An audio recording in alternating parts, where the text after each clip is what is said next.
one for yourself, just in case. Hello, everyone. My name is Kiran Bhat. I happen to be the moderator for today, and I also happen to be the curator. I am someone who has traveled a whole damn lot. I am an Indian American polyglot traveler and writer, and I had a talk with lovely Karan one day that I wanted to explore Indian writers or people of Indian origin who are not necessarily writing the typical Indian things. I wanted to talk about Indian writers who might be interested in the conversation or the dialogue of globalization, or to try to write from a more globalized perspective rather than this kind of more typical write what you know thing. And so for today, we have the lovely Dipika Mukherjee and Kaushik Barua who are joining us. And we're going to be talking a little bit about that very idea of representation and what it means to kind of write things from outside of an Indian perspective. There are several things that I want to say before we start, which I think we kind of incidentally saw just a few seconds ago. Please keep your camera on mute. I'm going to mute everyone who's not talking, nothing personal, but I just need to mute everyone so that we can keep everything noise free. If you have a question, feel free to raise it. You can either like write it in the chat box, you can raise your hand, you can like do this at me. I'm not in gallery mode, so I might not see you, so maybe the other two are a little better options, but regardless, you can try to engage us in some way. And yes, just maintain typical Zoom decorum. Please remember that you're in a group of people and we all want to equally hear from each other.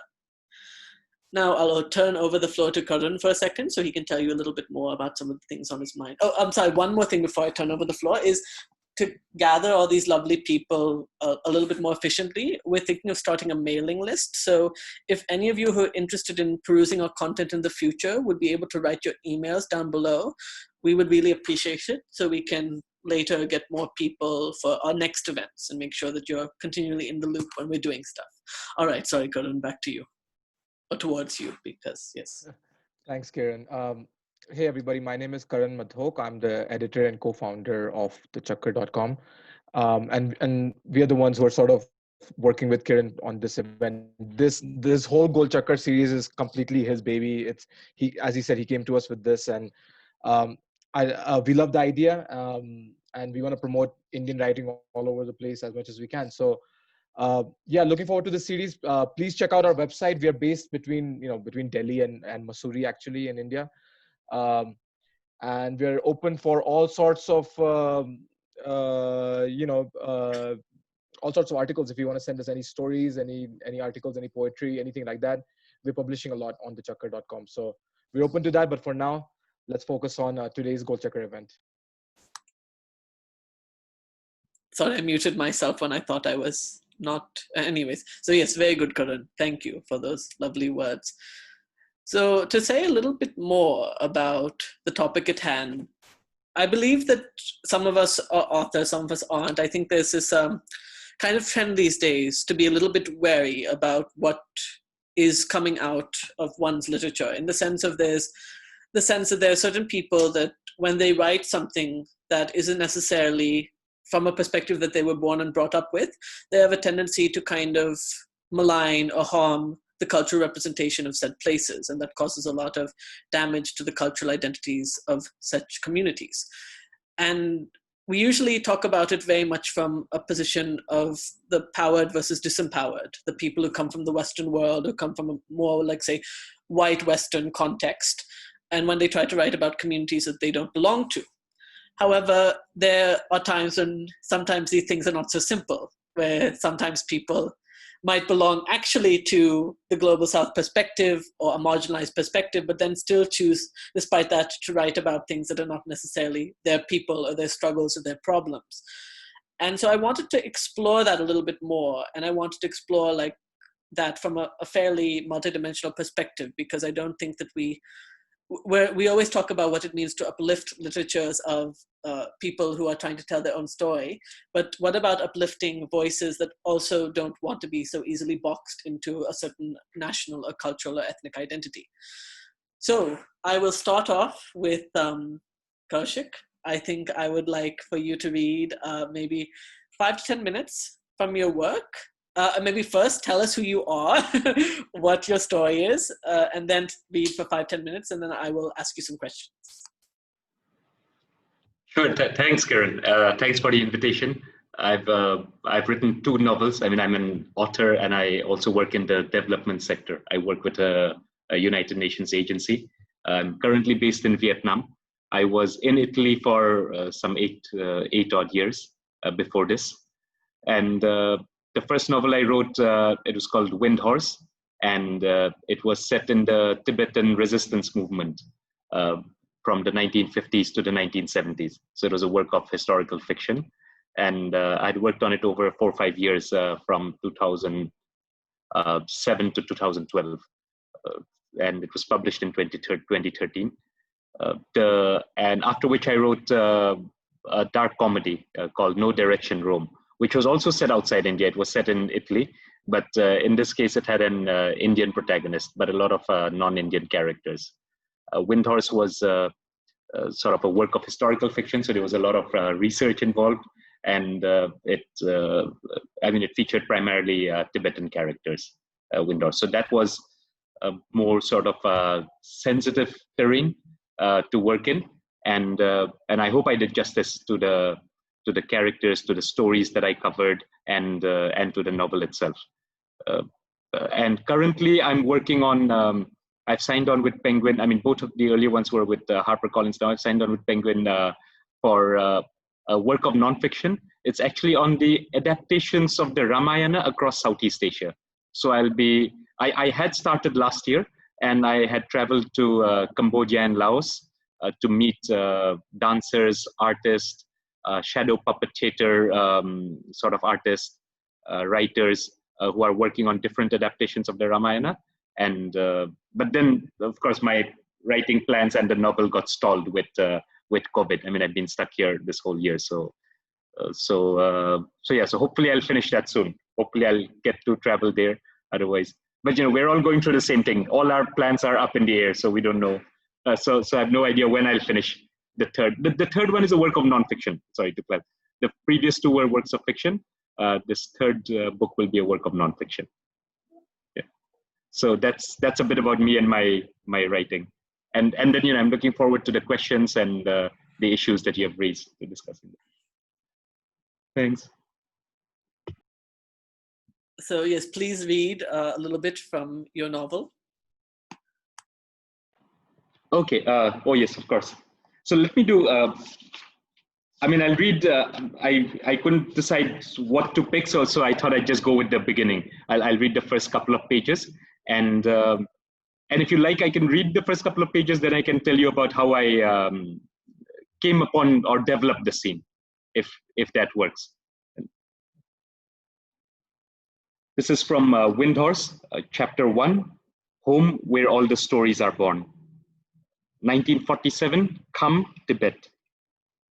In the semi-darkness of Lasang's childhood evenings, his father Dadul enacted the life of King Gesar of Ling. Dadul leaped and swirled, dodging arrows here, thrusting a sword there. The sleeves of his chuba, hanging well below his hands, rustled as they kept up with his heroics. I am King Gesar, said Dadul, sent by the gods to save the Dharma. He swung his sword in a wild arc. The performance ended with Dadul swooping down to lift Lasang into the air, or it ended when Pema, Lasang's mother, hustled them into the kitchen for dinner. Lasang was 6 when he first saw a Gesar performance outside his house. The wandering Drumpas who performed the epic visited their village. As soon as he heard about their arrival, Lasang ran to the tent that had been set up for the bards. Hurry up, Appa, he said to Dadul, who followed, panting, behind him. But when he got there, his enthusiasm was dampened by his first sight of the performers. They were so quiet, sitting on the cushions. But they look, he turned to Dadul, so ordinary. That's because they're saving their energy, said Dadul. For what? For the evening, when they perform. Just wait and see. That evening, Lasang got to sit in front, the children forming the first ring around the bards. Beside a bonfire, dried barley flour was sprinkled to mark a temporary stage for the singers. The evening began with a prayer for Kundun's long life. After the gods had been pleased, the Drumpas began. Their shoulders were padded, heavy gold brooches hung down their chests, and from the crowns on their heads, 4 poles with flags shook in the wind as they leaped. They were giants in the evening.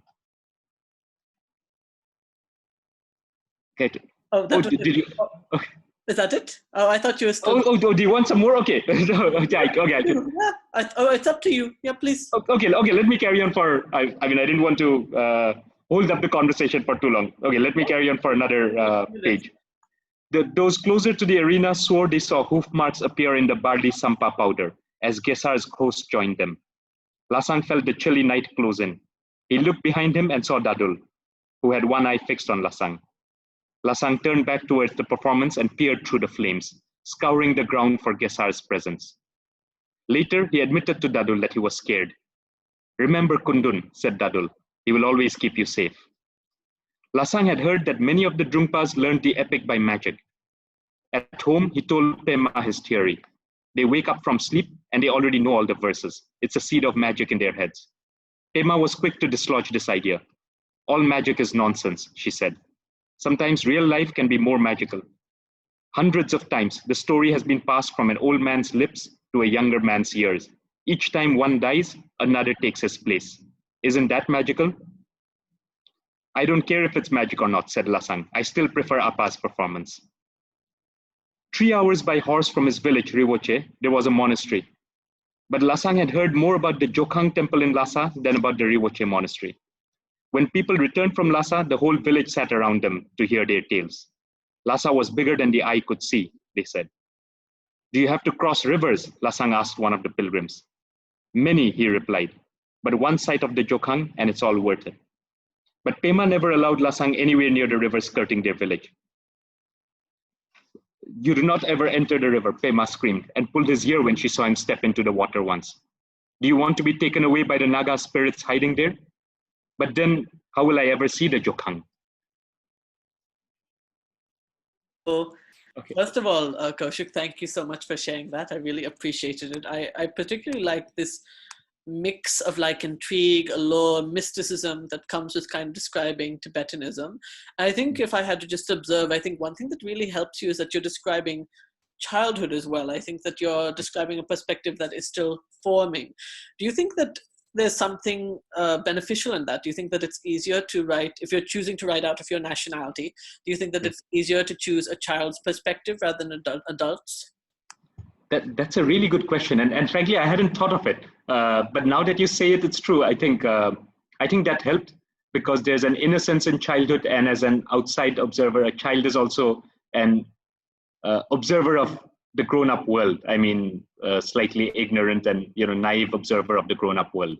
So you can reproduce some of the curiosity and wonder that you feel at a different world. Maybe that would. I mean. I myself like the scenes, where Lasang is a child, and eventually we follow Lasang over 25, 30 years till he joins the resistance movement. But there were two reasons for starting. I had actually started with his childhood to establish sort of a connection with the character, to show that there was a world, and it was also a bit of sort of a writer's trick to create a sense of innocence and something precious that was being lost when Lasang goes into exile, or he's forced to flee Tibet as a refugee with his family. And I thought starting that with childhood would help to establish empathy. There are also lots of scenes, especially when he's older, which shows that this region, I mean, I'd have to pick, there are also scenes later in the book which show that the region was also very, it was filled with cruelty may not be the right word, but it was a cruel world as well. And irrespective of what happened with geopolitics, and there were martial tribes, there were warring tribes, it was a remote region. So it wasn't, so you start with a child's naive view of a magical world, then you slowly see that the world is not as uncomplicated as it initially seemed. And then, of course, all of it comes tumbling down when the Chinese sort of forces move into Tibet, and eventually Lasang and his family are forced to go into exile. I also wanted to add that I started with childhood because I found the story of Windhorse. I had actually stumbled upon it in Dharamshala, which is the place where the Tibetan government in exile is and where the Dalai Lama is based. And I had found it with a bookseller named Mr. Lasang Sering, and who was an ex-rebel and a part and in real life, a member of the guerrilla resistance force that is featured in the book. So it's a fictionalized version of his life and the lives of many like him. I chose the village Rivoche. I'd got a lot of the story of the resistance and the political history from him, but I hadn't actually asked him about his childhood, or I had spoken to many respondents. I'd spoken to a lot of people who were part of the resistance movement over those 4 or 5 years, but I hadn't actually spoken to them about their childhood. So when I started drafting the novel, I decided on this device, but I didn't actually have oral histories for childhood, and I had to create that on my own. By coincidence, when I went back to Lasang after 2 years after I had written the first draft, it turns out he had spent 4 years of his childhood in Rivoche. Rivoche was just a village I'd picked up. I mean, Kham or Eastern Tibet is a large region, and I'd picked up Rivoche, just off a map, actually, and yeah, call it whatever. I mean, a coincidence or some sort of mystical connection, but it happened to be his childhood home as well. That's really interesting, and a very interesting turn of fate for both your character and yourself. Is there a particular reason why you chose to write of Tibet? Like, why did you choose Tibet of all the nations or parts of the world? It was, in the mid 2000s, I didn't, I used to read a lot, and I would sometimes scribble notes to myself or write short stories for myself, but I didn't have any ambitions or aspirations, to be a writer. But I was curious about a lot of things. So, and I used to go to Dharamshala on holiday very often over the weekends. And in this bookstore, I actually was.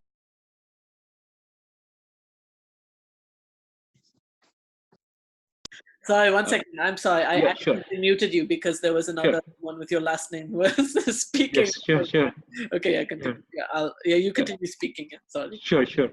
And then I actually, I stumbled upon the story of the Tibetan resistance, and somehow I was, I was sort of mesmerized. I was mesmerized by. I was also really struck by the question, this conflict between faith and political ends. So a lot of the people I had spoken to were practicing Buddhists, but they also believed that they needed to take up arms to reclaim their land. And I found that question very intriguing. So it became an obsession. I hadn't thought of a novel first. I started meeting the Chushi Gongdruk. I started meeting the sort of guerrilla warriors. I met some of their children, including the sort of renowned filmmaker Tenzing Sonam, who had set up the Dharamshala International Film Festival. He had a lot of sort of video archives with him that his father had collected as a soldier in the resistance force. And it became an obsession, something I couldn't escape. And that's how Wind Horse was born. There was no logical reason for me to write on Tibet. And I think as I wrote, and maybe a lot of questions of sort of representation, appropriation, and whether one should write about another community, I actually hadn't considered when I started the process of the research. They only struck me 2-3 years into the process, which is not how it should be, but that's how it came about. And I think by the time I started actually drafting the fiction, I tried to keep these questions in mind, questions of who I'm representing, what their histories are, how I view their histories, making sure I present multidimensional characters, most importantly, because that shows that a community, each character on the one hand needs to be complex, and that also shows how the community has so many different complex dimensions. So yes, thank you, Kaushik. And that's a wonderful point to kind of now move towards Dipika, because I think that that's also a question and concern that she has. Dipika, if you don't mind, would you be able to tell us a little bit more about yourself? And then, I met you in Macau, so I know that you have to be fairly international. So I would love for you to maybe talk a little bit about that, and then how you came to write one of your books. Yeah, thanks for that. I really enjoyed your reading, Kaushik. Thank you for sharing that. And it's a good segue because my third novel is actually going to be set in McLeodganj. So I am going to, Shelley knows all about it because I'm going to read from a short story actually, because I do have two novels out. My first novel was titled Thunder Demons, and you know, Rob and Elaine were both there at my very first launch in Malaysia, I think, yeah. And then it got picked up by a British publisher, and it got republished as Ode to Broken Things. So it's really the same novel, but it underwent a change of name. So that novel is available, you know, in bookstores since 2016 around the world. I also published another novel called Shambhala Junction, which is about how child trafficking is being kind of worked through international adoptions. And I think I made the most enemies because a lot of people are adopting children around the world. And what I was saying is not really very, very popular at all. So basically, these are my two novels, and I have a collection of short stories. And I am right now in New Delhi because I've been commissioned by an in-flight magazine to do a story on Delhi on Diwali. So I do not have my novels with me. Now, obviously, I do have them on my computer, but I didn't want to wade through like 75,000 words to find a part that I wanted to read to you. So today I'm going to read to you from a short story. And Shelley knows it very well because this is a novel. This is a short story that's also been translated into Brazilian Portuguese, and it's been, like used in various places around the world. And it's about a Malaysian Chinese writer who is being censored. And it was actually, I thought of doing this short story because it's based on a real incident. The Malaysian government is very draconian about any sort of dissent. And what happened was there was a newspaper, that one of the leading newspapers in Malaysia called The Edge, that published the front page as just a dark black page one day because there was so much censorship going on. So I kind of used this in the story, and this writer, whose name is Maya Chin, she's a Malaysian Chinese woman. She's not Indian, and she is an older woman, but she's a writer. And so I'm just going to read about 2 pages from that. This whole story is available in World Literature Today, and it was published in 2015.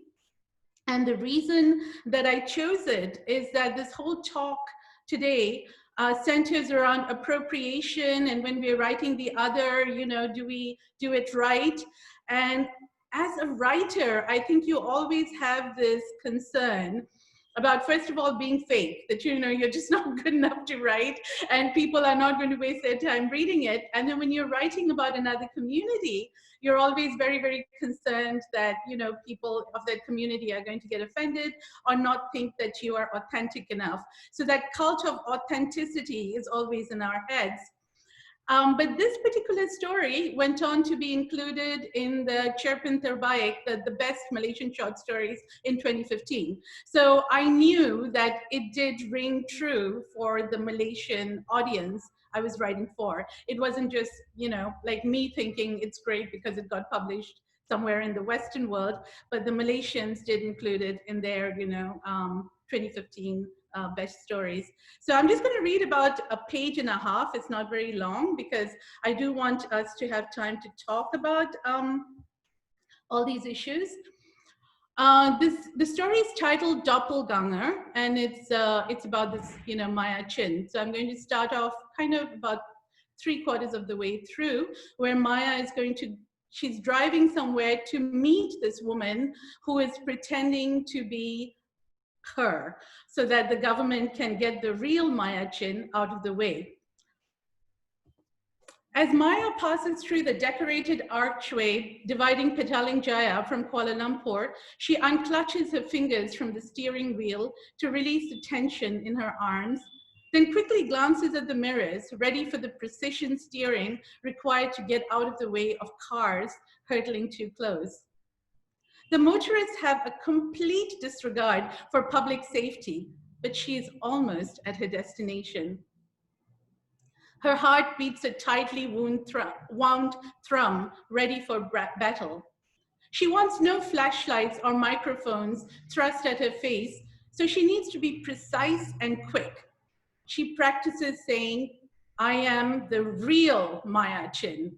I am the real Maya Chin. In 2 hours, perhaps less, she expects to be driving home again. When the familiar blue of the central market looms ahead, she is filled with nostalgia. In the early years of their marriage, before Malaysia had cold storage and giant supermarket, this was where she and Michael shopped for live fish swimming in tanks. The smell of rambutans, mangosteens, and mata kucing, the pungent ripe guavas fresh from orchards, had perfumed the air. She remembers the give and take of bargaining, her newly wedded sheen forcing the shopkeeper's indulgence. Now, the building pulses with shoppers, but the stalls are lined with glittering souvenirs. Maya walks past rows of pewter twin towers and batik fans. The aroma of food from the restaurants on the first floor, nasi ayam, laksa, roti telur, remind her that she had no lunch today. Maya hurries past shops to the annex building and comes to a standstill in front of her own picture on a poster. This picture is identical to the one in the newspaper, but enlarged. Maya nervously ducks her head as a group of college students swish past her. A couple with finger entwined strolls past, then the boy tugs the girl back and they stop next to Maya. She holds her breath. The boy examines the poster for the details of the talk. Then, with a swift glance at his watch, he leads the girl away. Maya feels in her purse for the book and walks through the open door behind the couple. A young man is at the mic, speaking in English with some Malay phrases garnishing his speech. He says the author wishes to sign books in advance of the talk so that fans can refer to the passages she will read. There is applause from the young audience, some hoot in appreciation. Maya scouts the large room for a table with her books stacked in neat rows. She knows from experience the author will be seated nearby. She feels the presence of the woman before she sees her. Maya turns slightly to see a woman sitting behind a table, pen poised in her hand.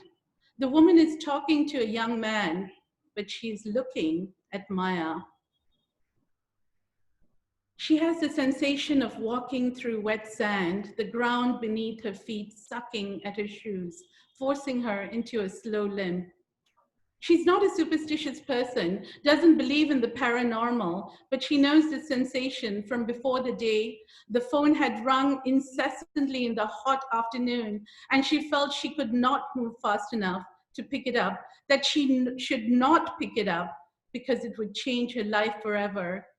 And then she was told that Michael was gone. I'm going to stop there. And if you want to read the whole story, you know where to find it. Amazon. That is where we find it. Or the local bookstore, whichever one happens to be closest to you. No, World Literature Today has it online, so you can just Google it, Doppelganger and my name, and it will come up. Yeah. Perfect. Why don't you put a link first as well, Dipika? I'm not very happy with him. I'm not going to talk to him also. I think we incidentally entered another dimension there again, but wonderful, Dipika. So I had a lot of thoughts while I was reading, hearing you read that. I think that one thing that's also interesting is, at the risk of sounding essentializing, I did notice that you chose to write from the perspective of a female character and one who is a writer. Do you think that that also helped you kind of, even though you were maybe writing from someone of a different race or ethnicity, you're still writing from someone who still shares other factors of your life? Do you think that that also helped you get closer to your character? In this story, yes, but in Ode to Broken Things, my villain is a Malay man who has been radicalized to be sort of a terrorist. So, you know, I mean, there is, I think that, you know, you step into different characters because of the needs of the story. And one of the things that worried me when I was writing Thunder Demon / Ode to Broken Things is that the villain was Malay. He was somebody who was not Indian, and the story otherwise is very much an Indian generational saga. And I had a best friend, of my main character who was also Malay. But you know, sometimes when you do that, you have the villain as Malay and the best friend is Malay. That in itself is sort of reductive, right? So you worry about things like that. But I think the villain had so much more of a role in Ode to Broken Things that I think I really had to sort of think about how people do get radicalized, what kinds of things, you know, affect them in a very Malaysian childhood, which could perhaps, you know, lead to that kind of fanaticism in an adult. Yeah, I want to ask some questions about that. How is it possible that you were able to even get into the mind of someone who was like that, who was male, who was a radical terrorist, who was kind of like thinking from that perspective? What were the steps you took to be able to even start to think in that way? And like, how did you start to frame that story inside of yourself? Right. Apologies to people like Rob and Elaine who've heard me talk about this before, but I actually started off with doing research in, you know, sociolinguistics in Malaysia. So my dissertation was basically, I spent, you know, about 5 years looking at Malaysian history, Malaysian politics, Malaysian society. And so in a sense, I was sort of very grounded in sort of language policies and social issues and political changes in Malaysia. I had also lived in Malaysia for many years. My father's a diplomat, so I finished my A-levels from Malaysia. I have a lot of good, very good Malaysian friends.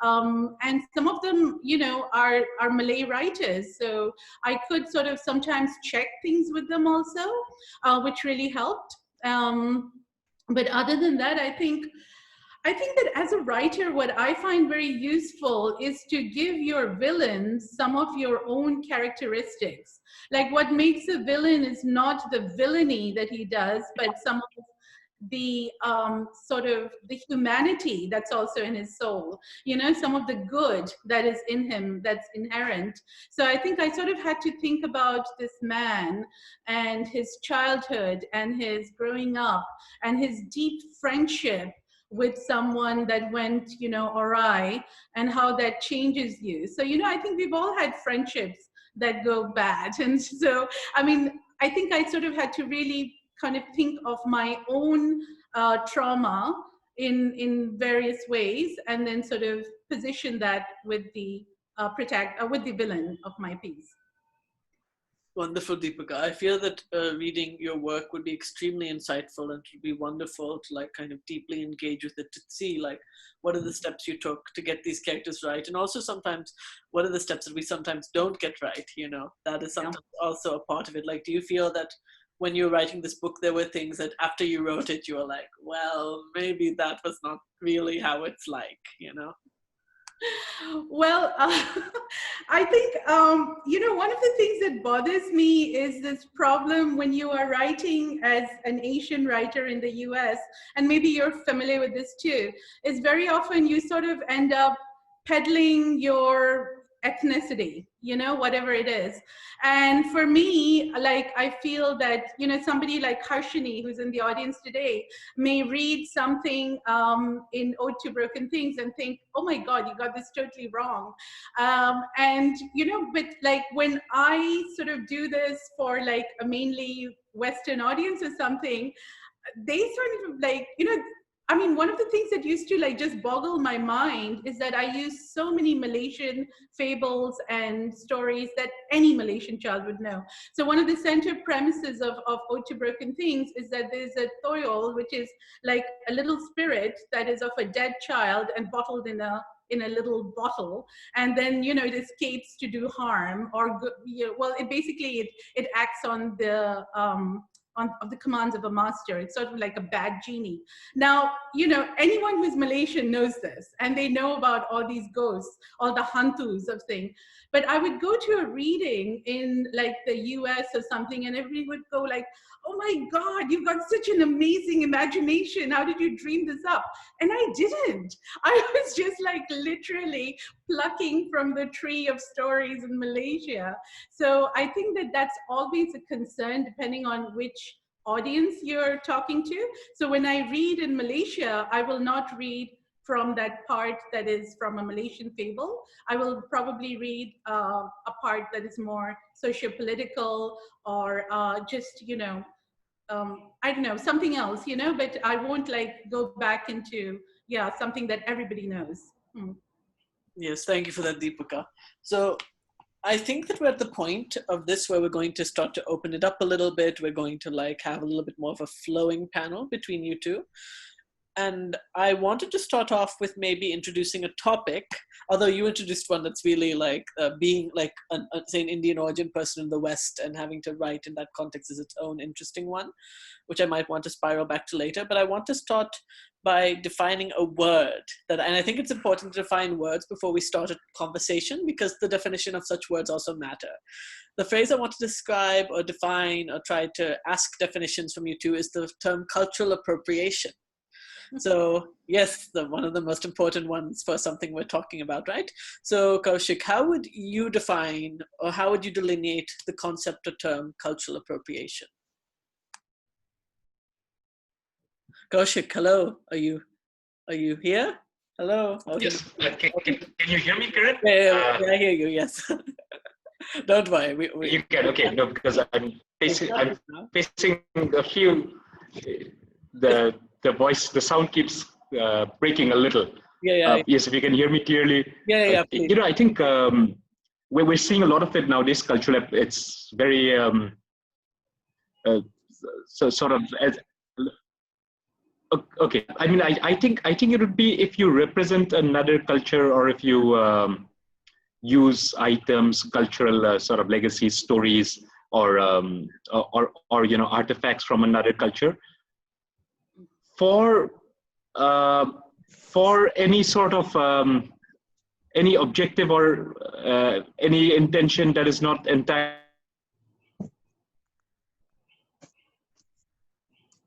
Is Kaushik having trouble? Or is it? Oh, all right. Okay. While he's waiting, Deepika, why don't you also try to chip in, maybe, so we can kind of save time. Yeah. Yeah. Well, we get Kaushik back. Yeah, sure. I think cultural appropriation is such a big topic in the US right now, as well as in Australia, of course, because of Lionel Shriver, you know, like setting the world afire with her, you know, talk recently. I think cultural appropriation is real. But it also has wow. Okay, wait, I think Kaushik came on this phone, but is also on the computer as well, which is causing a double. So Kaushik, sorry, I logged out of my computer. I was having issues with my laptop. Yeah. Sorry to interrupt. Okay, I'll let Deepika, she is taking a kernel of what you said and is taking it in another direction, then you can swoop back in, don't worry, okay? All right, sorry, go back.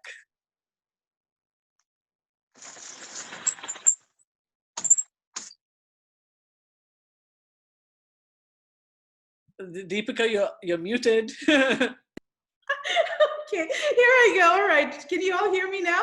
Yes? Okay, all right. So yeah, well, definitely you can appropriate the culture of others, even if you are a person of color. There is no doubt about it. Those of you who've been following the saga of Lily Singh, for instance, the Canadian, you know, sort of writer come, you know, well, she wears many hats. But when she sort of appeared with like a, you know, the hair styled like a black person and spoke in certain phrases that have to do a lot with Black culture, she got a lot of backlash. I think Mindy Kaling has also been getting certain amounts back. And I think that it, of course, just because you are brown, that's not true that you can't, appropriate someone else's culture. And I'd like to point to something that just happened like not even a week ago. A Malaysian author of Chinese origin wrote a story in Electric Literature where the story is about ugly babies and a grandmother talking to her granddaughter. And in the middle of it all, she puts in the blue god of Hinduism, and she says Ganesh. Now, of course, the Malaysian Indian authors were like, that's rubbish. The blue god is not Ganesh. So then, she got a lot of backlash over it, and people were like on Twitter all over her, and she blocked a whole bunch of people. And so she fixed it. And how she fixed it was that she put the blue god is Vishnu. So ultimately, it was so ridiculous. It was like, she didn't even bother to really look at who the blue god is. And for those of you who perhaps don't know who the blue god is, it's Krishna in Indian mythology. And if it's like a blue-throated god, it's Shiva. But, it's kind of like pretty clear cut, you don't just say, oh, it might be Ganesh, it might be Vishnu. So what she was essentially doing was she was peppering her story with a certain kind of Malaysian, multicultural, what we would call a muhiba sentiment that, oh, I know many gods and I know many languages. So here you go, this is multicultural Malaysia, but it was not authentic. It was not authentic to the Malaysian Indian experience. So I think that there is a real danger of doing that, but it comes down to intention. Like, are you just using something to sort of, just make your story exotic? Would you otherwise not rent your house to people like this? Would you otherwise make fun of the kinds of costumes, call it costumes, whatever they wear in their country? Would you be sort of, is your attitude generally that these kinds of people should not live in certain areas, So I think the intention of the author and how that is transmitted has a lot to do with how cultural appropriation is perceived. Thank you, Deepika. That was actually a really good answer. And while you were saying it, I had a lot of small interwoven questions that I wanted to ask. I think that, however, because Kaushik got cut off, I'll probably have to just leave them for another conversation. Or I'll even ask, or I'll kind of weave some of my reactions, because one thing you talked about Lily Singh, Mindy Kaling, which then becomes another topic, which I think Indians from India will relate to, is when people who are like Indian diaspora then also try to represent certain things as well. And then there's also the aspect of well, can people who are of Indian origin also appropriate Indian culture? And can people from inside of India, from different parts of India, also appropriate different Indian cultures? And actually, yes, I think, Kaushik, I will ask you to talk about that. What do you feel that is the line between appropriation, appreciation in the context of pan-Indian representation? Yeah, in fact, I'll sort of take off from where Dipika ended, which is on intention, which is something I agree with, and I think that is key. Intention, and the second would be to be honest to your intention and to the people you're in touch with, or the community you're talking about. So on the first, you have to be honest about what your intention is. It's to actually do an honest, deep, empathetic, and well thought out representation, which requires effort. We heard about all the effort and the years that Dipika put in terms of research and all the engagement and the friends that she has and the feedback she's received. So even when I wrote Windows, I wanted to put in the effort to ensure that it shows. So, and with honesty, I wanted to, it's not as if one has to always take a political stand in support of a community or engage deeply in all the politics.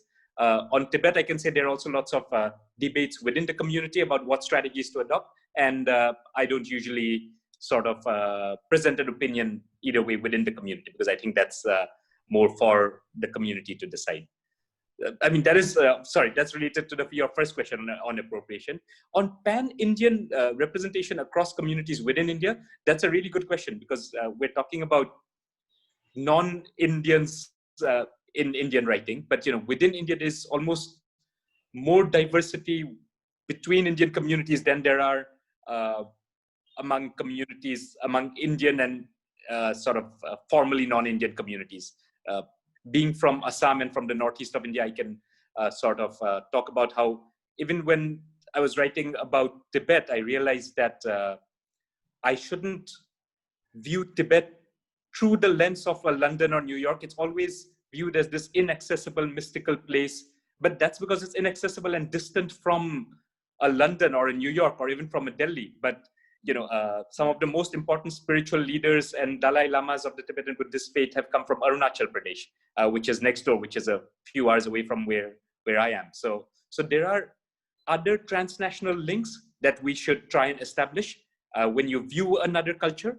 So if I view Tibet, or now that I'm working on adaptations of the Ramayana in Southeast Asia, I can see cultural similarities. I can see similarities in diet, in language, in sort of cultural norms across Laos, especially Laos and Assam, which have some sort of let's say subterranean historical links, some of which haven't been researched enough. I mean, I'm not a historian, so I wouldn't go deep into it, but I do know there are some links, and those go deeper than, let's say, links between this region and some parts of South India or Northwest India. And so there is also a concern if I could be almost as non-representative if I started writing about the Gujarati or the Kashmiri or the Tamil community. It would probably be tougher for me. So within India, we have to be aware of both regional diversity and, of course, the political dynamics, political and power dynamics with caste structures, with sort of majoritarian politics and what it implies for anyone from a majority community who's trying to represent what minorities are going through now. So there are, in India, so there are different dimensions of representation which are trickier within sort of the geography of India than outside at some level. Yeah, I was, one thing that you really pointed out, which I think that's one. Okay, 1 second.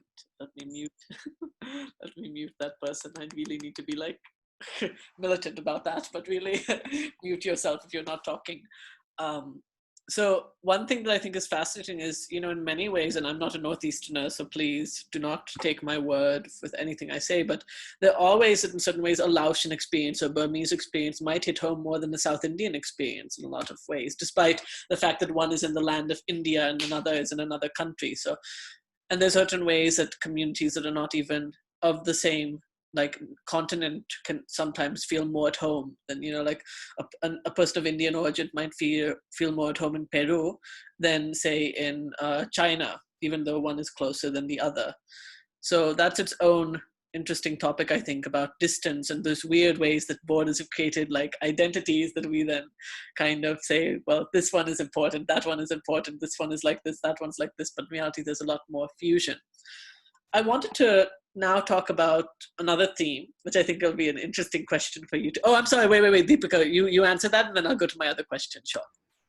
Yeah, I think one of the things that we also have to acknowledge in Indian writing, especially Indian writers, is that there is just so much privilege in who gets to tell our stories, and that there is a certain kind of an elite post-colonialism going on out here, where those of us who have been educated in English and write about mainly urban areas get to publish our stories.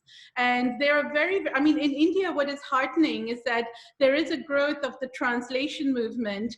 And so people like Manoranjan Bajpayee are getting, translated for their Dalit Bengali stories by people like Arunabha Sinha.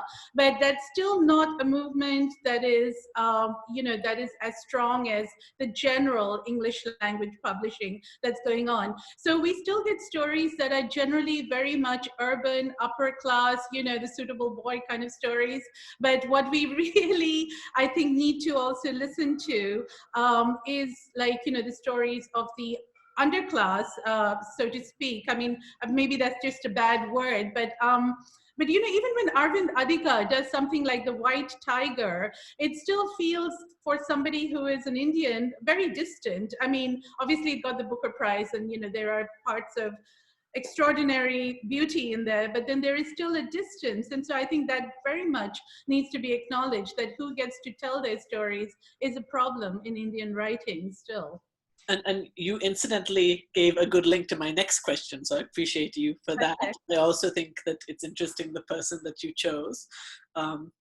I think that So my next question was going to be, well, if an Indian author chooses to write outside the context of India, decides I'm going to write stories about Malaysia or Turkey or Iran or whatever, do they still count in a way as Indian literature, or have they chosen to become something else? Can they relate any more to that Indian context? Are they part of that Indian canon, or now are they heretics in a certain way? Or not even heretics, maybe they belong now to a new label as something else. Can you, yeah, maybe Deepika can start off there since she already was getting there. Well, I think this whole notion of the canon is just so problematic, isn't it? Who gets to decide what a canon is? And I think largely even now, the Indian canon is determined by success in the West. And I think that, of course, there are a few like Chetan Bhagat and like, maybe Abdullah Khan, who's been like translated into every, Indian language there is regionally. But those are kind of outliers. Even now, like, if you think about it, Amitabh Ghosh's characters, they're NRIs mostly. They roam the world from Egypt to, Burma. And Lahiri's characters were all NRI Bengalis, except lately they're kind of becoming a little more diverse. And they are part of the Indian canon. I mean, there's no doubt about it. And the Western publishing world for a very long time had absolutely no appetite for anything but these migration stories. So you had people like Chitra Divakarini, Banerjee, and even Bharati Mukherjee sort of essentially writing this victim porn, these poor women who like flee, all these horrible things in India and go there and find love. So I think that it is changing, but what I'm still seeing in publishing by Indian writers who are doing it in the diaspora or Indian writing overseas, let me just put it that way, is that the memoir writing is actually becoming more interesting. So you have like, people who are writing, Bhagwati did this, really interesting book about like being a Marine. And then you have In Hanuman's Hand by Chini Rao, who talks about like being a drug user and, not a model minority. But, these kind of real stories of like Indians not being the model minority is coming out in memoirs rather than in fiction. And I'm including people like Akhil Sharma, who writes really a memoir, but he's kind of marketed it as fiction in his family life. So yeah, I'm just kind of wondering why that honesty, or rather, the kind of the gritty reality is more in non-fiction rather than in fiction. Well, that's its own interesting question. Maybe I'll even throw it to Kaushik. But Kaushik, if you have any words on where you think the label of Indianness, non-Indianness, Videshi, Swadeshi, in terms of literature, and when we kind of say this belongs to the Indian literature, this does not belong, how do you muse on that? And then also, if you want to also talk about maybe how nonfiction plays within that, you're more than welcome. Well, I mean, I think it's an artificial category. I'm not too concerned with the category. It's an artificial category in the sense that a lot of what we call Indian writing is just Indians like us using English as a tool to understand India or to represent India, even if it's to ourselves. Even when we write for Indian publishers and Indian audiences, but the catch-all category Indian writing doesn't capture so much that doesn't make it to traditional publishing houses, or the big ones, let's say, or all the language presses across different regions. I think it's not, this is just my view. I mean, having recently started reading a lot in SMEs as well, there just isn't enough translation across Indian languages. So I think we're missing a good, I can't put a figure to it, but a huge portion of what the cultural and literary exchanges in the country could be is being lost because everything is being mediated through, and like Dipika said, there's some very encouraging developments like Manoranjan Vyapari's work getting more national attention, but it's still being mediated through just a few publishing houses, and it's a drop in the ocean of all the rich text that can be read by a much larger number of readers. And also Indian writing, if we talk about Indian writing, we need to talk about Indian readership. we think of the novel, or there are also different forms and structures that haven't made it into mainstream English publishing in India. So, in Assam or in a few other states, there are periodicals which carry, I think this was also a trend in other literatures, that carry excerpts of novels. A novel is written in a serialized manner, and readers follow it over weeks. There's also the bumper literary issue around festivals such as Puja or Bihu, when famous writers bring out, stories that talk to the political moment or the cultural moment. And these are forms that we haven't seen represented in mainstream publishing, but they are there as part of Indian writing, if we were to talk of Indian writing. So given that it's such a vast landscape, I don't think we can ever capture what it really means. So if an Indian is writing about Turkey or, I don't know, or Sierra Leone, and whether it makes it to Indian writing or not, it's sort of, we're trying to locate one tree in a massive forest. But yeah, so I think the boundaries are amorphous, and the definition too. That's I don't know if that's a answer, because it's not really an answer. But. No, but I think it is an answer. I think it's the one that a lot of us who are artists, especially in our globalized era, would feel. It's like, why even should these silly labels even matter? I mean, but sadly, for whatever reason, a lot of people do think they matter and put a lot of importance in them. And that's also where some of these other kind of debates happen. It's like, well, who are you to say that you have the right to enter my border when I've not given you permission to, because I'm not telling, you may think you have the freedom to come here, but maybe you don't. Maybe I don't want you to have the freedom to come here. And that's part of the debate, right? And then do we say, like, I respect that, but I really feel an obligation to tell the story despite that? Or do we find a way to kind of merge those two things? So it's very complicated.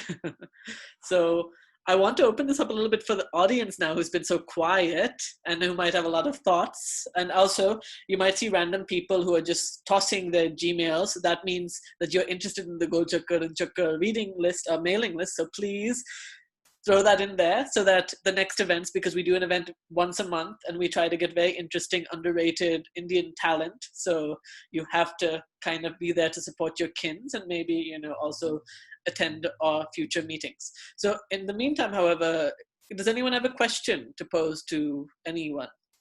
And please, any related topic. Don't be shy. Otherwise, maybe I'll ask Kaushik and Dipika to ask questions to each other. Oh, wait, here we are. We have something. No, it's a comment about Chitra Banerjee Kunari and Amitav Ghosh, who are in the Indian university system. Yeah. So, all right. So while everyone is thinking of a question, I'll ask another question then. Go ahead, ask. Yeah, Dipika asking. No, I just want to thanks Raju Lakshmi. That is absolutely true. And I think Chitra Divakarini Banerjee, I don't kind of want to sort of just kind of beat up on her work, because she did redeem herself by writing The Palace of Illusions. The Palace of Illusions is a good book, but then before that there was like a lot of these migration narratives, including Mistress of Spices and all that were just very, very hard to read as an Indian writer. So I think, I am not surprised that she is in universities. She should be. Some of her short stories are just very well done. Amitav Ghosh, I have great respect for, although he's so underrated in the West. It's just amazing. He was in the Chicago Humanities Festival, and he was kind of like not in any of the flyers. And then I go to a place like Myanmar, and he is like a god out there. They have him in translation in pretty much every bookstore. So I think, again, like how you're received by different academia and the canon is so suspect that it just makes me think that it's really not real. And anyway, most of us writers know that we have to die before we become canonized. So it's immaterial to our well-being. Yeah, and it's also one of these things that I think we want that kind of fame, we want that kind of success for the sake of our own like betterments or egos or like insecurities, but at the end of the day it doesn't actually help us to have them. Like if we actually were to become that successful, it'd actually become a curse because you'd be very unable to actually function. Yes, thank you. Yes, thank you for your comment to the comment. Yes, so Kaushik, you said you also seem to have something that you're about to say. Would you like Yes, to? no, I want to ask because Deepika's also done. I mean, it seems like you've done a lot of research and also like, you know, you have two hats, kind of. I mean, both as a fiction writer and as an academic. And you know, to what extent do you think you use the same tools in both, or how do you? You know, I've worked only on fiction. I mean, now this is my first work of nonfiction, but it's going to be more sort of creative nonfiction, slightly whimsical sort of travelogue kind of thing, not a heavy academic work. I mean, even a whimsical work can be heavy, of course, depending on what you write about.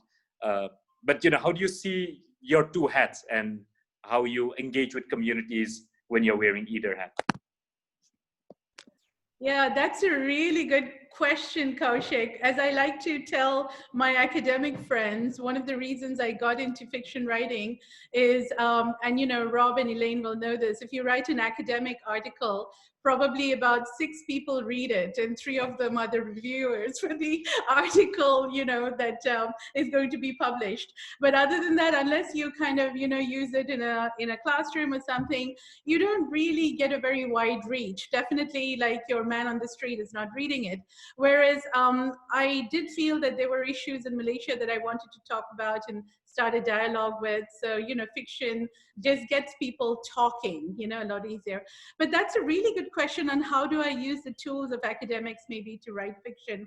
I think one of the things that I learned very early on, I was doing I do like socio-linguistics research in Indian diasporic communities and generally diasporic communities around the world. So I was looking at the Surinamese Hindustanis in Amsterdam, and I had joined a Bollywood dance class so that I would really get to know them. And because I was like such a bad dancer, they really took pity on me and they forgot that I was there as an academic. They just thought, oh, poor thing, you know, this one just needs so much help. So they talked to me about, you know, social linguistic issues as well. And I realized while I was kind of transcribing the work, you know, the stuff that they were telling me, one thought came to my mind that it was like looking into a funhouse mirror where the image was like me, but distorted. That's exactly how I thought. And then as soon as I kind of like really thought through that, I thought that the problem was in my thinking process. Because if I am normative and they are distorted, then there's a problem with my perception of even how I am rendering this whole experience. So I really had to step back, you know, and kind of very consciously make sure that I was not writing things from a lesser or an other point of view and giving them the respect and the, you know, I mean, there were things that initially I thought were like so fossilized in the way that they even celebrate Diwali. One of the things that they do is the women very often fall at the feet of the men because that's the way that their grandparents had brought the traditions over. And we're talking about grandparents 6 generations back, because the Surinamese Hindustanis have been in the Netherlands or related to the Netherlands since, you know, 1800s. So, you know, again, but it's just a different kind of a culture. And so I took that over into my writing as well to make sure that I didn't create characters who were in a way like, you know, just one dimensional and distorted in any way. And I've always, again, you know, I've said this at the beginning, I've always found it really useful to put into my characters something that I've genuinely felt and something that's really bad about myself, you know, whether it's just like, I don't know, Schadenfreude or, you know, whatever else, but something where I'm just, you know, like being really a mean person. And I've just kind of, you know, tried to do that as a real experience rather than just thinking, oh, these people are distorted. They're just weird, you know? Yeah. So I hope that helps. Yeah. Yeah, that was a wonderful answer, Deepika. And it's so funny that you also, I was going to ask as kind of a closing question, like if you have any tips for the writers in the audience, of how to start to construct characters that might not be from your perspective or your background. So you incidentally went into it. So I'm really happy about that. I also now want to make Kaushik kind of take, a stab at it. Like, if you had to give audience to some of us who are writers or aspiring writers about what you do, or like something that you do to put yourself in the mind of someone who's not like you, who is from a completely different cultural background, how do you do so? Okay, I think I think the key is not the rules, but the standards or the principles of good writing are the same, irrespective of whether your character is from your culture, even your own family, your culture, someone very close to your experiences, or someone with a completely sort of different set of experiences. I think some of the fundamentals of what makes a good character and a good story are the same. You need to create empathy. You need to really create complex characters whose motives you understand, first as the author, and whose motives, whose internal sort of logic, whose internal emotional narrative and challenges you understand. And that would hold true of any character. If you get that right, then you've created a compelling character. If you can, and if you can create a character who faces a challenge, a unique challenge, and you bring this character sort of face to face with the challenge, and test the mettle of the character, so to say, and that could be anyone. That would be good writing. And then you just so where with a different culture, and you can falter even in your own culture, with good writing. It's, of course, otherwise they'd be great writing everywhere. I mean, you can falter with this even if you're writing about your own community, your own hometown, or just your classmates. The added challenge, I think there's an added challenge, but sometimes they're also maybe sometimes you also gain the benefit of perspective when you write about a different culture. You're not emotionally invested, so you can make it more intimate than you would with a character from your own culture. You'd actually try to get into the skin of the character, not have sometimes you wouldn't have apprehensions about saying things, because you have done your research and you make it so, and you force yourself to be on very intimate terms with the character, because you always have this insecurity about not representing her accurately. So it could help you create better characters. The second is also the second sort of tip, specifically for writing about other cultures, is research. I mean, especially nowadays, you can't do it casually. That would be like the lazy, like Orientalist writing that we've seen through the centuries. You go to a culture, you see something, and you just sort of write something slapdash and pass judgment, or not pass judgment, but you say something that appears as judgment. So you do your research. And when I say you do your research, it means not just research the details, but try to place characters in the historical and cultural universe and the arc that they come from, which means you don't judge a character's actions with a global or sort of quote unquote Western moral or ethical or political framework. So if you're writing about I don't know, like Tibet or Southeast Asia or even India, don't always use the standard sort of political grammar or modern ethical grammar. Try to see what the ethical standards and questions of the culture you are talking about are. You may or may not agree, but that's something you should look at. So if it's Tibet, look at what the ethical and philosophical debates are in that community, and therefore how or why the character would justify his or her own. That's one tip I use always, and I use that even sort of for my book on Southeast Asia, trying to understand how sort of these other cultures think about themselves, or people from these cultures think about themselves, using their culture as a lens. So I think maybe I'll stop at that. I noticed, Kiran, there was another question to which I don't actually have an answer. Shirisha had a question on Zadie Smith's White Teeth. But yeah, I can't respond to that because I have to admit I haven't read White Teeth. I don't know if you or Dipika or someone else wants to take a stab at it.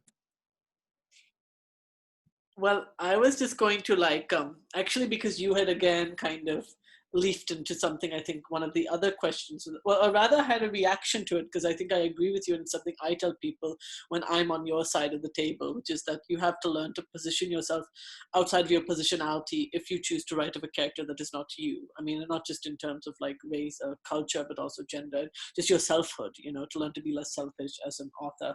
But that's its own topic. I think, however, I would like to kind of provoke, Kalamati had kind of incidentally made a comment and instantly made a question. I think they both can be blurred together to create a very interesting question, which is something that I, as an Indian diaspora person, as a person of Indian origin, can relate to. It is this idea that there's something that of South Asianness that sometimes does not get lost, despite going away to another country and being tormented there for some time. There's some sense that there's certain things that even from across other countries and worlds. Oh, Ahmed wants to interfere. Should I let him interfere? Go ahead, interfere. Why not? I talk boringly, so go ahead. No.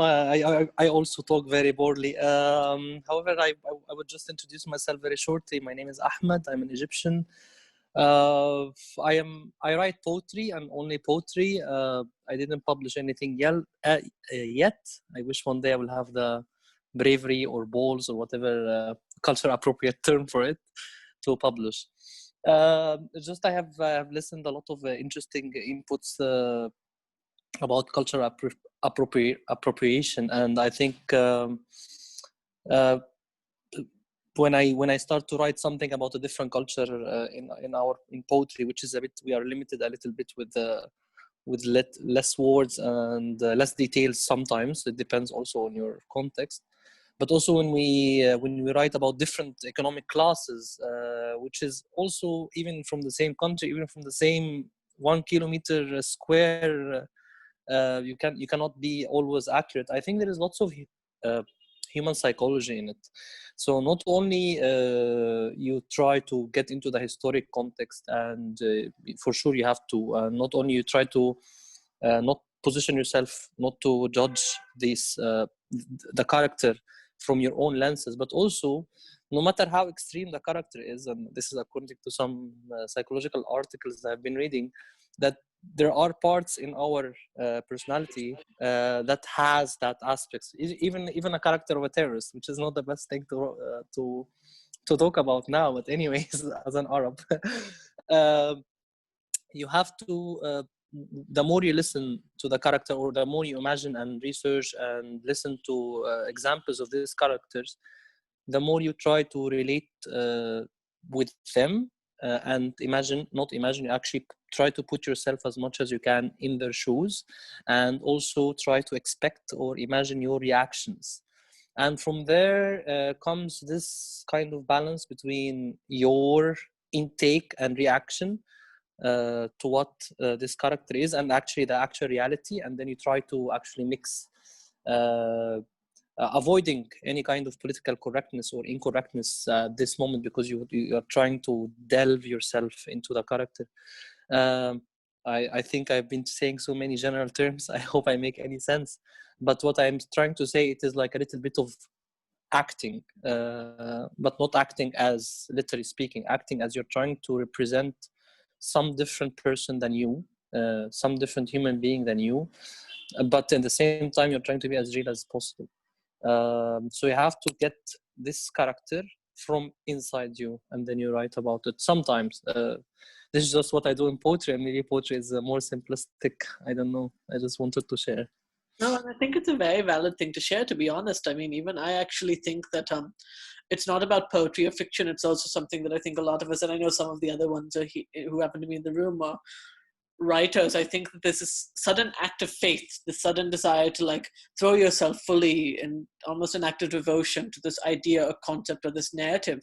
And sometimes we don't want to like necessarily label that as this is the Arab narrative or the Turkish narrative or the, I don't know, the Nepalese narrative. We just want to create that narrative and make sure that it has the full sense of life and experience that a narrative could have, and to be truly devoted to that feeling and let it out as if it's coming from inside of you. So I think that's what all of us are trying to do in a certain way. And yeah, sure, Harshini, if you want to add, that's fine too. I actually like that we're decentering a little bit from the panelists, because I think it's also part of the theme of representation in a certain way to have as many people as possible speak up.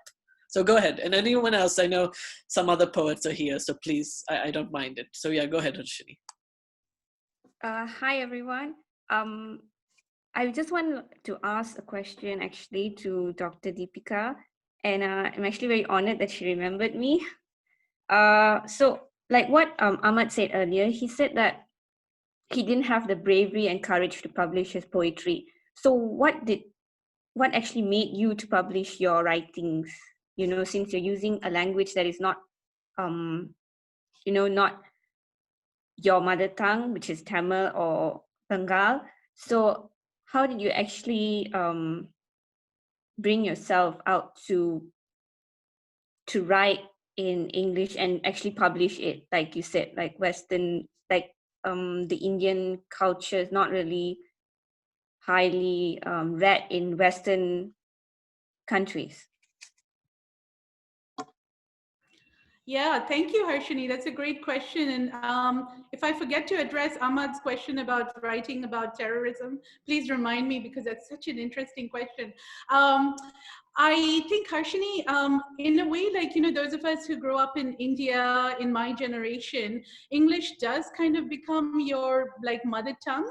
In my case, my father, because he was a diplomat and we went to Geneva when I was 6 months old, French was one of the first things I spoke, as well as English and Bengali. So I'm actually very comfortable with writing in English.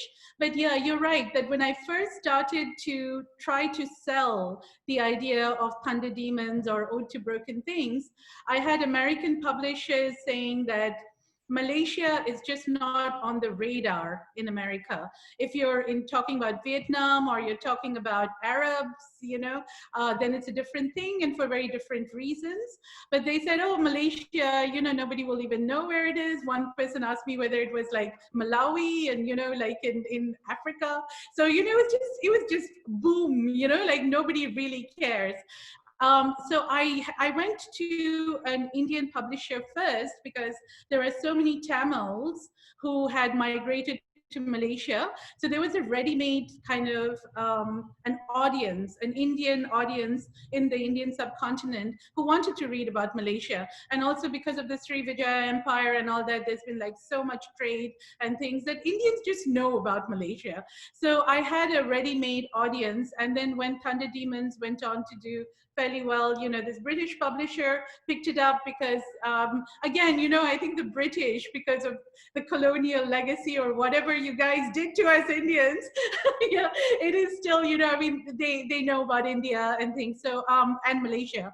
So that's really how it went. But I think even now in the US context, somebody like Preeta Samarasan is having problems getting a very political Malaysian novel published because it's just not in the the readership's kind of mind. So yeah, I really had to sort of like struggle to find the right publisher who wanted this work, and it took a lot of rejections. You really can't give up, Harshini. If you want to write, you have to have very thick skin and you have to keep sending out stuff. So that's a short answer to you.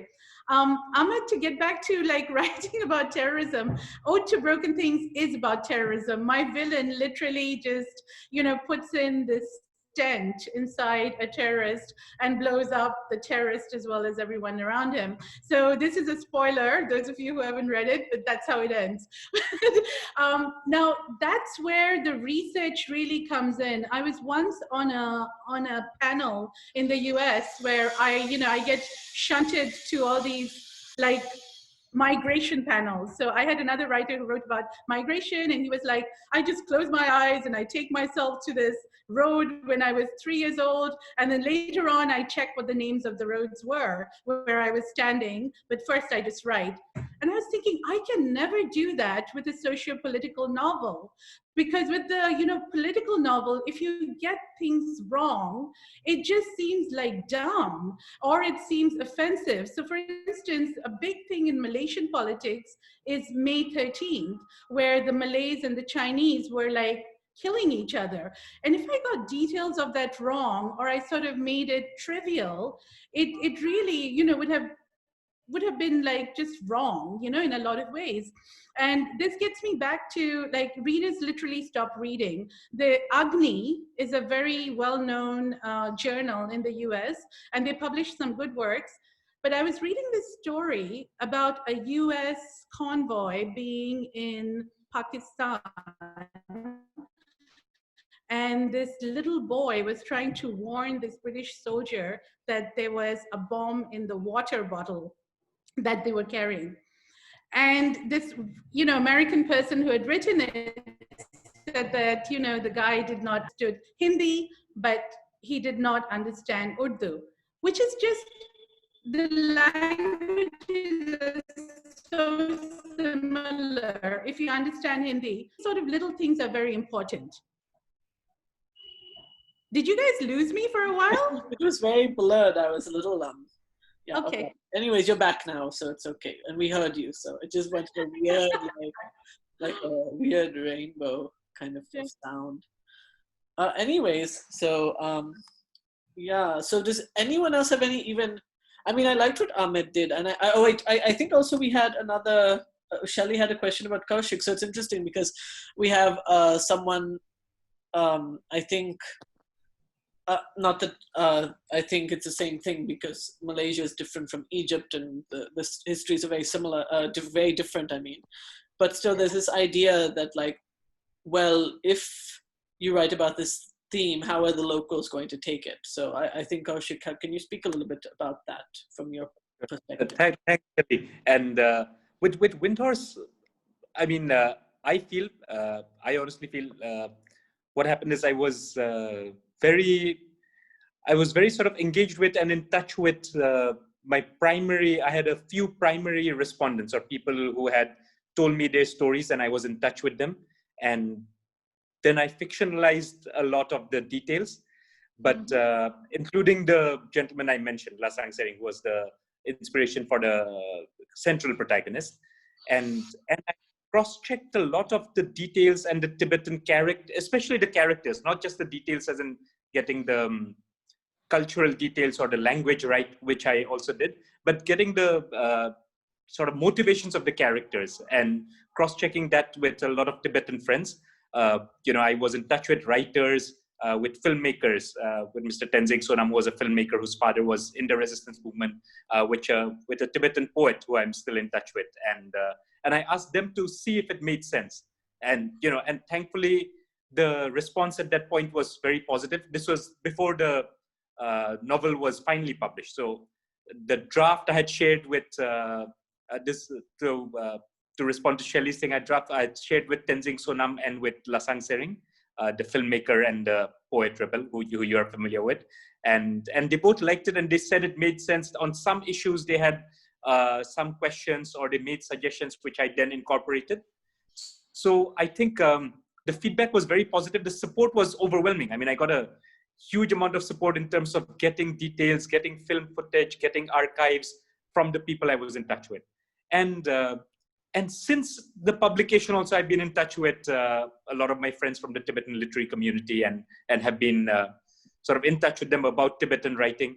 So there were some reviews that were brought out. I mean, Mr. Lasang Sering himself wrote a review that was sort of on the sort of book's website. And Bhuchung Sonam, the poet, wrote a review for a Tibetan blog that was also very complimentary. So I'm very grateful for the support I've received. There is one area in which sort of I need to make more effort as well, which is that I wrote the novel, but we haven't had it translated into Tibetan yet. So a lot of the primary audience, or the people who should have been the primary readers, haven't actually read it. I had been in touch with a Tibetan publisher, Tibet Writes, on a translation. Actually, we had started the discussions in 2014-15, and I need to pick that up. I mean, that is something, you know, writers tend to be terrible with. Writers and editors, as it turns out. I was terrible with following up on that. And so was the editor, Mr. Bhuchung Sonam, that I was in touch with. I think we have spoken about it 2-3 times, but yeah, so I think, you know, whether you call it laziness or just sort of shifting deadlines, and that's something I should commit to doing sooner. So that's on Shelley's question. And just a couple of points, I mean, just because Ahmed sort of raised the point on, sort of characters who may be very different from us. I mean, I wouldn't use the word terrorist or extremist, but someone whose thought process or whose motives or actions may be very different from ours. I remember being really struck by, I won't give away spoilers, by the ending of Things Fall Apart by Chinua Achebe. I mean, some of you may have read it, and you'll see that the whole novel, which is a classic, I mean, a world-class, a global sort of literary classic in a sense, but you may also want to see if that makes sense, Ahmed, if you happen to pick up the book. It's one of my favorites. It's where the whole novel is sort of narrated from the point of view of one community. I won't go into all the details, and you get to see the whole sort of cultural and ethical sort of values of that community. But right at the end, you get a new perspective as well, and you see how a foreign or a global community may completely mislabel or demonize a character from a community because they never understood his motives. There were some actions that were taken which may be justified, may not be justified. There was violence involved. But yeah, so I think that's one example you could look up. Thank you so much, Kaushik. I think that's also a very valid point. Is Dipika, sadly, however, as Dipika said, I think we are running, like we're already at an hour and a half, so people are probably starting to get tired. I will, however, I think Ahmed looks like he's raring to make a point, so I might let him have it if he wants to. Yeah, he's even waved at me, so I'll let him have it. And I also think, I know some of the other people here are either published poets or aspiring writers, so if you have your own advice, I mean, I'm more than willing to let it be recorded on here as well. So go ahead and say whatever you need to say for your last words.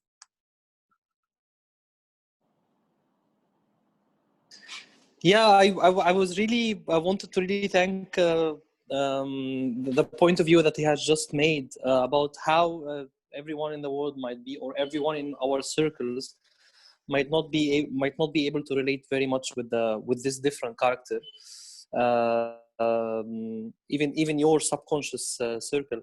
And this is when he was saying at the beginning to try to create empathy for the character.